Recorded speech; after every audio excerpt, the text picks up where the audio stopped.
કે પપ્પાને સમજવામાં બહુ ઉતાવળ ન કરવી, કારણ કે પપ્પા બહુ ઝડપથી સમજાતા નથી. હું જયારે નહીં હોઉં ને ત્યારે તમને આ બધું સમજાશે. આવું જયારે પપ્પા કહેતા હોય છે ને ત્યારે સાવ સાચું કહેતા હોય છે. હું જયારે નહીં હોઉં ત્યારે તમને આ બધું સમજાશે. આવું જયારે પપ્પા કહેતા હોય છે ત્યારે સાવ સાચું કહેતા હોય છે.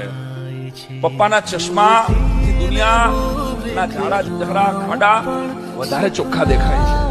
પપ્પાની સાયકલ ઉપર બેસો ત્યારે દુનિયા જે લાગે છે એવી દુનિયા તમારી 40 કરોડ 40 લાખની ગાડીમાં પણ નથી લાગતી. રૂમાલ આપ, પાણી આપ, ચશ્મા ક્યાં છે, મારો ફોન નથી મળતો, મને છાપું દે. આવો દેકારો કરનારો, રોજ સવારમાં આવો દેકારા કરનારા માણસનો અવાજ એ ઠેઠ ધુમાડો થઈ જાય ને ત્યારે એના સંતાનોના કાન પહોંચે છે.